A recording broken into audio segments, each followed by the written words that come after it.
Bismillahirrahmanirrahim. Assalamualaikum warahmatullahi wabarakatuh.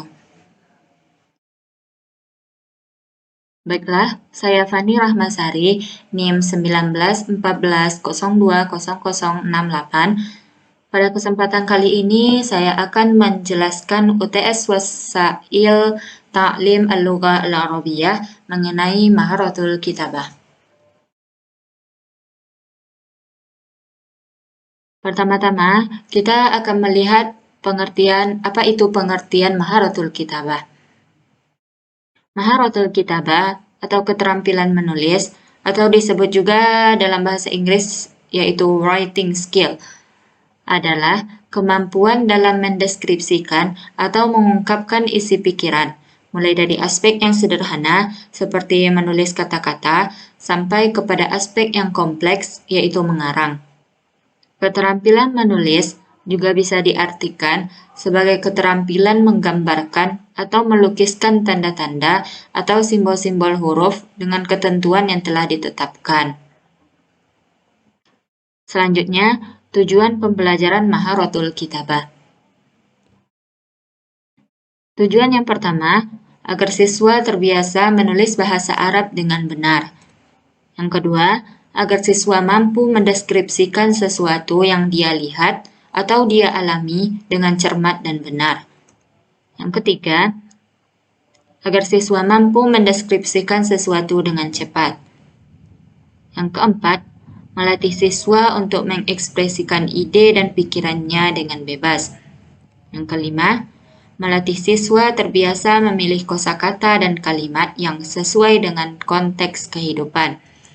Yang keenam, agar siswa terbiasa berpikir dan mengekspresikannya dalam tulisan dengan cepat.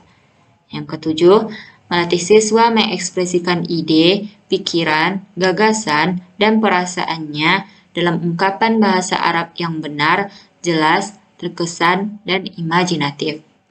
Yang kedelapan, agar siswa cermat dalam menulis bahasa Arab dalam berbagai konteks.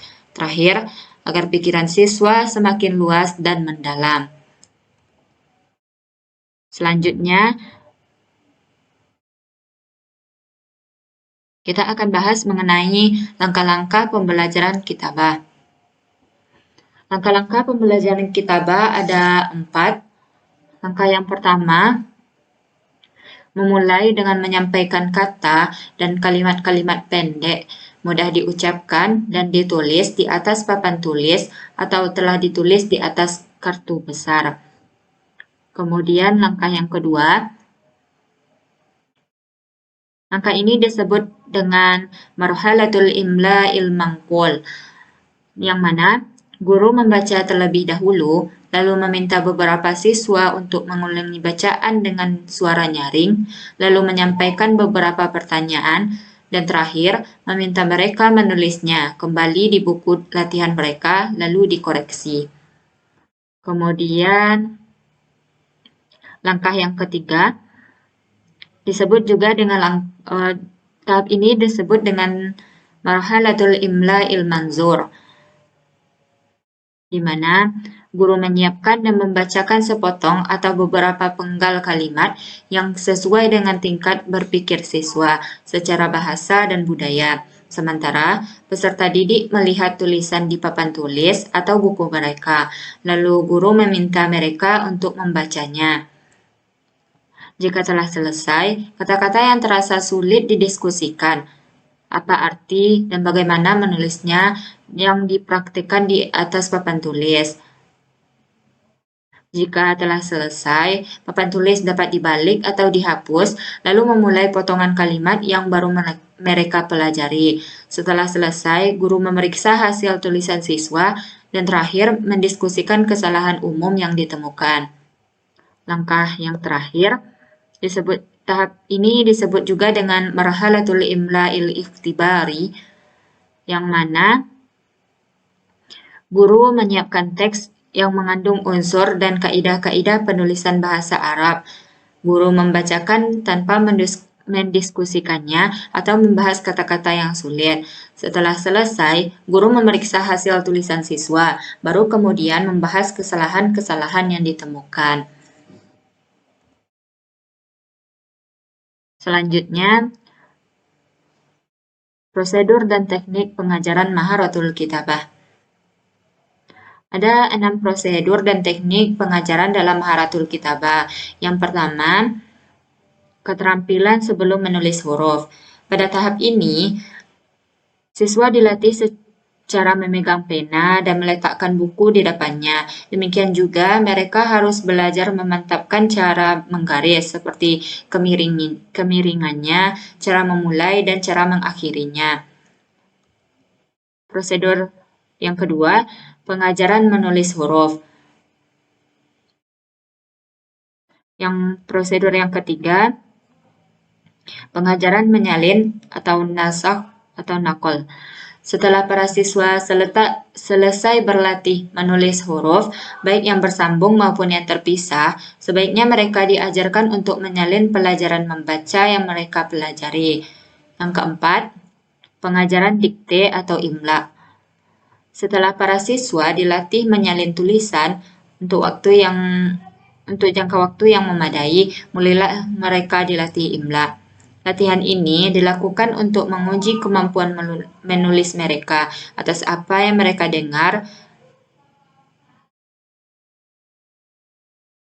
Kemudian yang kelima, pengajaran menulis terstruktur atau insya muwajjah. Setelah para siswa mempelajari menulis huruf-huruf, menyalin, dan dikte, mereka mulai belajar kitabah muqayyadah atau disebut juga menulis terstruktur atau disebut juga dengan kitabah muwajjahah. Selanjutnya, pengajaran menulis bebas atau insya hur.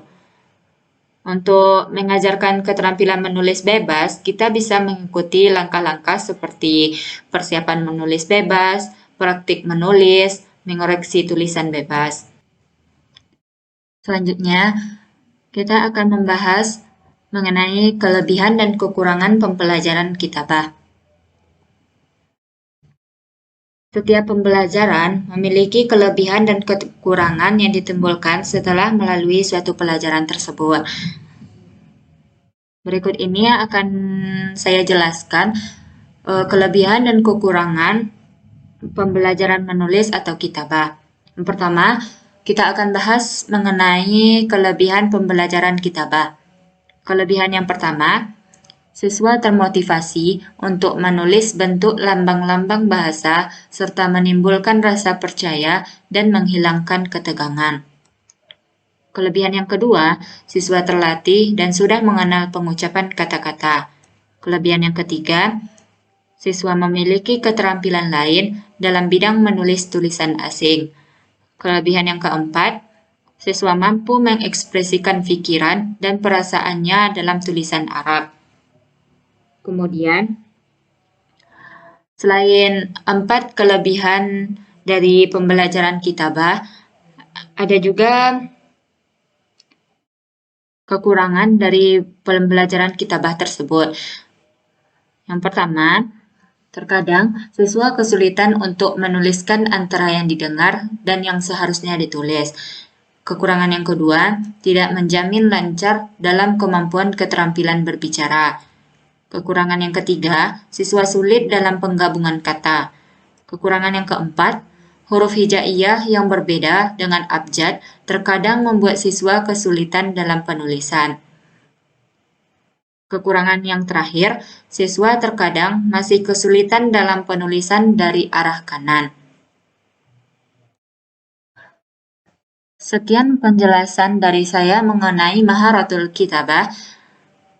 Jika ada kesalahan dan kekurangannya, saya mohon maaf. Syukran ala ihtimamikum.